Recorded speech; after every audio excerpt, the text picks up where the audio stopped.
매년 우리가 봄만 되면 각 가정을 다니며 신방을 합니다. 첫 해에 신방을 쭉 돌면서 한 가정에서 이런 얘기를 들었어요. 집이 참 좋습니다. 그랬더니 안방만 저희 집입니다. 무슨 말씀인가 했더니 보통 집을 살 때 다 대출을 받아서 사시잖아요.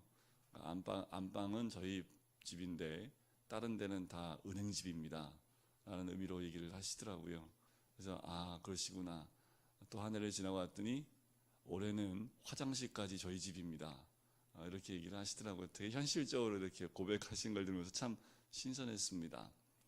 제가 이 말씀을 드리는 것은 우리 집이라고 하는 그 집은 우리의 육의 집이지요. 그죠?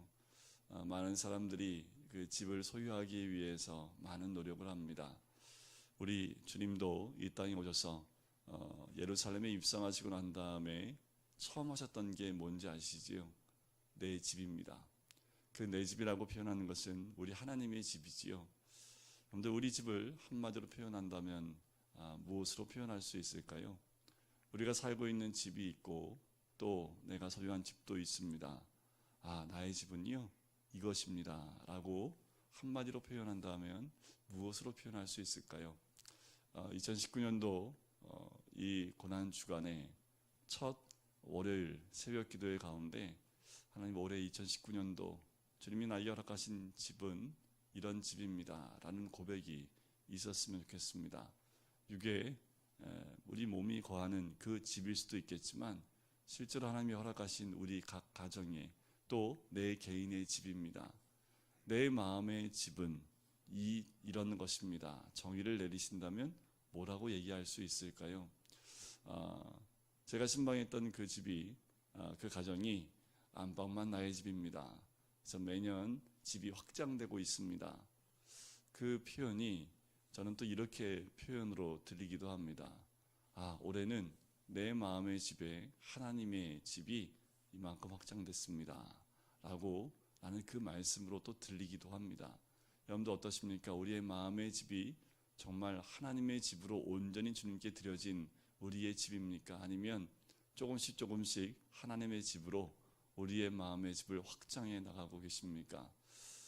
매년 중요한 것은 우리가 대출을 받아서 집을 사게 되면 대출을 갚듯이 우리의 마음의 집에도 매년 확장되어야 되겠지요.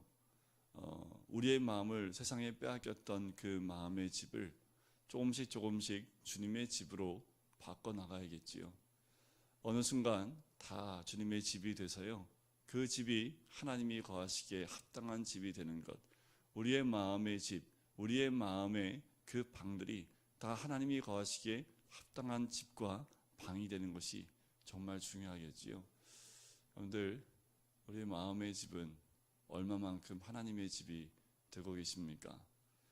우리 주님께서 이 땅에 오셔서 유일하게 화를 내셨던 장면이 오늘 본문의 말씀입니다. 사복음서에 다 나와 있는 말씀이에요.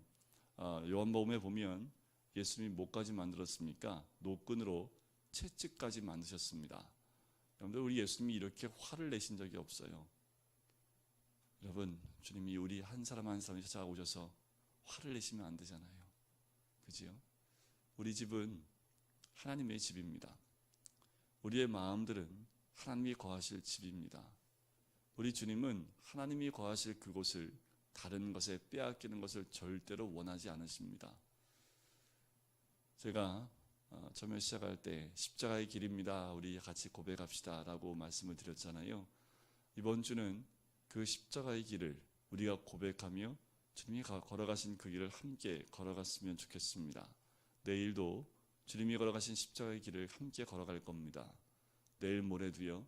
이번 일주일간은 그렇게 주님이 십자가로 가셨던 그 길을 함께 걸어나가고 금요일 저녁에는 십자가에서 못 박이신 그 주님을 함께 묵상하게 되고, 또 주일날 새벽에는 부활하신 우리 주님을 같이 묵상하게 됩니다. 그래서 이 고난주간 한 주간 동안은 좀 피곤한 주간이 되어야 됩니다. 여러분들, 이 한 주간 동안 정말 우리의 육은 좀 피곤하더라도 내 영은 주님 앞에 온전히 서 있는 이 한 주간이 되어야 되는 거지요. 이 한 주간, 고난주간 우리가 좀 피곤하지 않으면 언제 더 피곤하시겠습니까? 이 피곤함은 주님 앞에 서 있는 피곤함입니다. 이제껏 하지 못했던, 이제껏 주님께 온전히 하지 못했던 것들을 이 한 주간 동안은 주를 위해서 좀 할 수 있는 이 한 주간, 이러는 거죠. 우리 하나님이 고난 한번 동참하자 하고 판을 딱 깔아주신 겁니다. 이번 한 주간은 우리 주님이 우리한테 판을 딱 깔아주셨습니다. 그리고 그 판 위에 우리가 올라가서 함께 그 고난의 길을 가는 이 한 주간입니다. 이 한 주간은 마음을 다잡고, 이 한 주간만큼은 예수님이 이 땅에서 걸어가셨던 그 고난의 길을 함께 걸어가야지 라는 그 다짐이 있는 이 한 주간이 되어야 될 줄 믿습니다. 그래서 이번 한 주간 좀 청소 좀 하세요. 집도 청소하실 거 다 하시겠지만, 이번 한 주간은 첫 시간에 제가 성전을 깨끗하게 하는 이 말씀을 준비한 데는 이번 한 주간 특별히 우리의 마음의 집들을 깨끗하게 청소하는 한 주간이 되었으면 좋겠습니다. 청소하는 거 좋아할 사람 누가 있겠습니까? 그지요? 힘들지요? 어렵지요? 비우는 거 쉽지 않습니다. 비워보시지요. 이번 한 주간 동안 오랫동안 쌓아놨던 마음의 짐들을 다 치워버리시지요. 좀 분리수거 좀 하시지요. 네? 우리 요새 분리수거 잘해야 되잖아요. 그지요? 우리 마음도 좀 분리수거를 좀 하시지요. 먼지끼리 좀 모으고, 슬퍼했던 것도 다 슬퍼하는 것까지 모으고, 또 분노했던 모든 것도 싹 다 모으고, 이렇게 싹 다 모아서 매일매일 하나씩 좀 처리를 해보실까요? 그거 쌓아놓으면 별로 좋지 않습니다. 마음의 쓰레기들을 다 정리하셔서 주님께 다 내어드리고, 깨끗하게 주님께 우리 주님 말씀하셨던 것처럼 내 집은 기도하는 집이다 라는 그 말씀처럼, 여러분들 우리의 마음의 집들이, 가정들이 다 기도하는 집으로 깨끗하게 준비되어지는 우리 한 분 한 분 되시기를 주님의 이름으로 간절히 축원드립니다. 주님은 겉으로 보이는 것 중요하지만 더 중요한 것은 우리의 마음입니다. 하나님의 앞에 서 있는 우리 한 사람 한 사람, 제가 어제도 말씀을 드렸지만 이번 주 한 주만 고난주간입니까? 돌아오는 어저께나 또 돌아오는 주일이나 그날이 종료주일이고 부활주일입니까? 아니요. 우리는 365일 고난주간이고 365일 종료주일이고 365일 부활주일입니다. 하지만 특별히 이 날을 정해서 우리가 지키고 있잖아요. 매일매일의 삶이 주님 앞에서 기도하는 집이 되어지고 깨끗한 집으로 날마다 변화되어지는 것이 우리의 모습이 되어야 될 줄 믿습니다. 우리 주님이 이렇게 깨끗하게 하기 원하세요. 내 안에 있는 모든 것을 다 내쫓으시고, 그리고 돈 바꾸는 사람들과 비둘기 파는 사람들의 의자를 다 둘러 엎으시길 원하십니다. 그리고 다 내쫓으시고 이 집을 하나님이 거하실 만한, 하나님이 역사하실 만한, 하나님이 들으실 만한, 거하실 만한 그 집으로 바꾸기를 원하신다라는 겁니다. 이때 이곳이 얼마나 주님 보시기에 화가 날 만큼 그렇게 깨끗하지 못한 곳이었냐면, 성전 안에서 매매가 이루어지고 있습니다. 상상이 안 가지요. 그런데 성전 안에서 매매가 이루어지고 있어요. 돈이 오가고 있고, 그 매매가 이루어진다는 것, 이것은 무슨 매매가 이루어지냐 하면, 그 안에 보면 비둘기 파는 사람들, 비둘기가 매매가 되어지고 어린 양이 매매가 되어지고 소가 매매가 되어지는 그 일들이 이루어지고 있습니다. 자, 예를 들면 여기서 비둘기가 나오는데, 당시에 6월절이 되어지면 주님께 예물을 드릴 때에 비둘기를 주님께 드리는, 예물로 드리는 사람들은 어떤 사람들이냐면 극빈자입니다. 드릴 것이 아무것도 없고 가진 것이 없기 때문에 비둘기 한 쌍 정도만께 드릴 수밖에 없는, 가장 돈이 없는 사람들이 드릴 수 있는 제물이 이 비둘기입니다. 그런데 당시에 비둘기 한 쌍이 성전 밖에서 대략 한 50원 했다고 하면 이 성전 안에서 파는 비둘기 한 쌍이 750원을 했다고 합니다. 몇 배입니까? 10배 이상이 늘어났지 않아요? 지금 그렇게 이 안에서 매매가 이루어지는데 정상적이지 않습니다. 여러분, 우리의 마음은 어떠십니까? 정상적인 마음이십니까? 어떤 부분에서는 비정상적이어서 상상도 할 수 없는 일들이 우리의 마음 가운데 치우쳐 있지는 않습니까? 돈 바꾸는 사람들이 왜 있을까요? 당시에 디아스포라로 다 흩어졌던 사람들입니다. 각 지역에 살고 있었던 돈을 가지고 왔기 때문에 그것을 환전해서 하나님께 드릴 만한 돈으로 바꿔야 되는 거지요. 그렇게 바꾸는데 이것을 환전이라고 하는데, 이 환전을 하는데 그 환전율을 따라서 이때 당시에는 굉장히 많은 환전율을 받아 챙겼다라는 거지요. 한마디로 말씀드리면 성전이 완전히 매배하고 돈을 바꾸고 돈을 벌어들이는 곳으로 바뀌어버렸다라는 겁니다.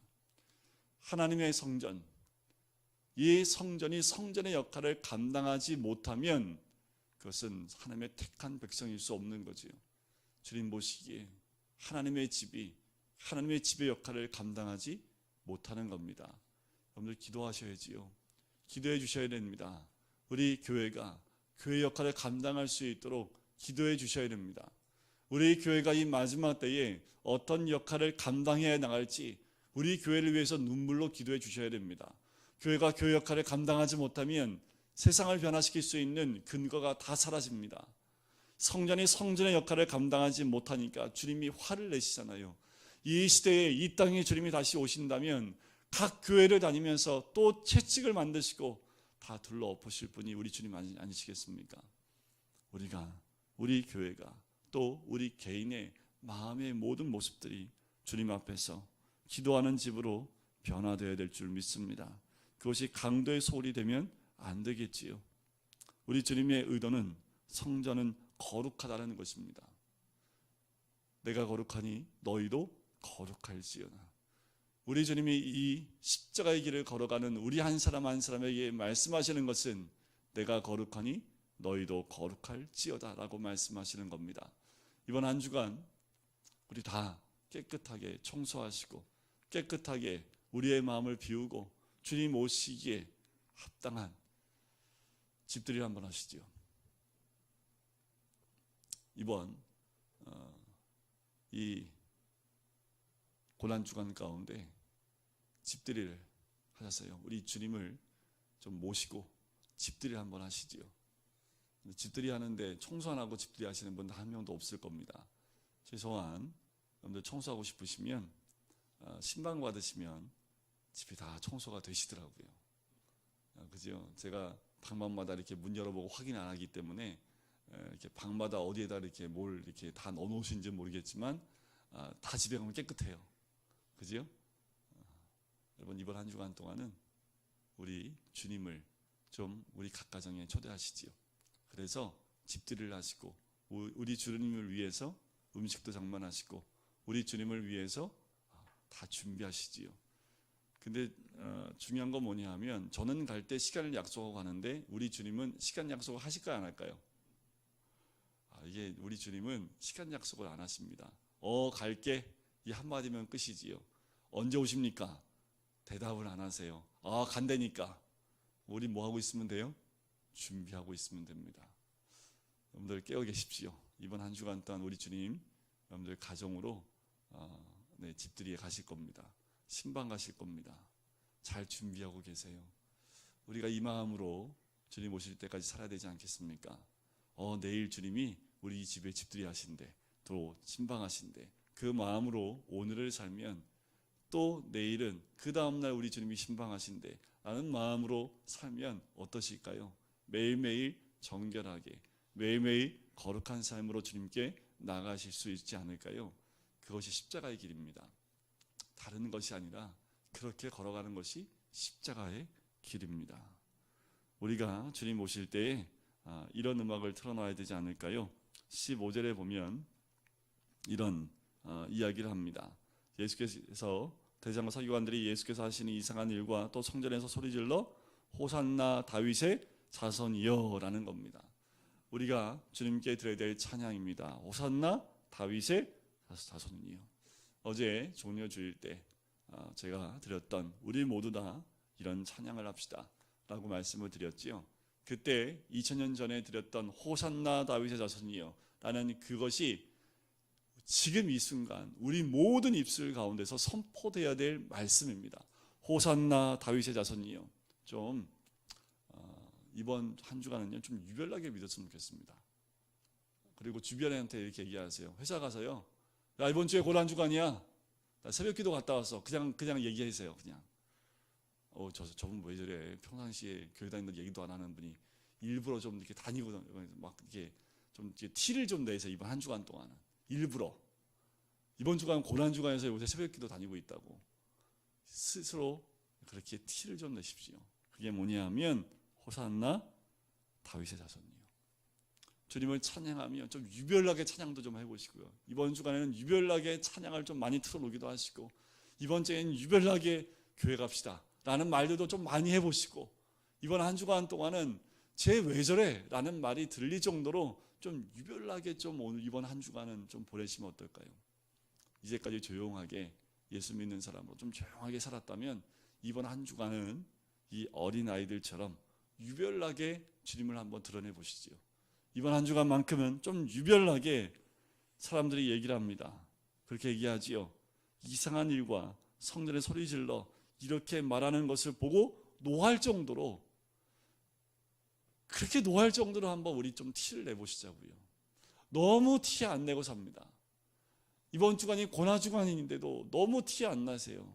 이번 한 주간 동안 한 끼 금식도 좀 해보시고요. 이번 2019년도에는 좀 티를 내보시자고요. 이번 한 주간 동안은 한 끼 금식도 해보고 하루 금식도 해보고 또 매일 찬양도 좀 틀어놓고 매일 찬양도 한번 따라 불러보고 평상시 안 해봤던 우리 신앙의 모습으로 한번 나가보시자고요. 그것이 어린아이들의 마음 아니겠습니까? 어린아이들이 뭐 이렇게 눈치 보고 해요? 어린아이들은 호산나 다윗의 자손이요. 어제 말씀드렸죠. 우리 예수님의 모습이 우스꽝스러웠다니까요. 애들이 보기에 예수님이 얼마나 우스꽝스러우면 애들이 모여들었을까요? 어린 낙이 타고 가시는 모습이 너무 우스꽝스러운 거지요. 딴 사람들한테는 반응을 다 안 하시는데 애기들한테는 반응했을 것 같아요. 요만한 애들도 쫓아다니면서 그런 말을 막 하는데 애들이 그 말이 정말 예수님을 경외하는 마음으로 했을까요? 애들이 뭘 알고 했을까요? 그런데 사람들이 막 외치니까 애들도 웃으면서 따라했던 거 아닐까요? 그런데 예수님 모습 보니까 참 너무 웃기시는 모습으로 들어오는 거죠. 그런데 그 모든 것이 다 어디에 나와 있는 말씀이에요? 시편 8편 2절에 있는 말씀이 이루어진 말씀입니다. 16절에 보면 그렇다 어린 아기와 젖먹이들의 입에서 나오는 찬미를 온전하게 하셨나이다 함을 너희가 읽어본 일이 없느냐. 그것마저도 우리 주님은 시편의 말씀이 이루어지는 것으로 그 모든 것이 나아갔다라는 겁니다. 이번 한 주간 동안 우리 어린 아기 좀 돼보시죠. 젖먹이가 좀 돼보셔서 이번 한 주간은 남 눈치 보지 마시고 그렇게 주님께 좀 티를 내시는 이번 한 주간 고난 주간이 되시기를 주님의 이름으로 간절히 축원드립니다. 우리의 집을 깨끗하게 해서 우리 주님 언제 오실는지 아는 이가 없지만 내일 오실 주님, 그리고 내일 우리 집에 신방하실 구주님을 묵상하시면서 그렇게 주님 앞에 나가시는 이번 한 주간이 되시기를 주님의 이름으로 간절히 축원드립니다.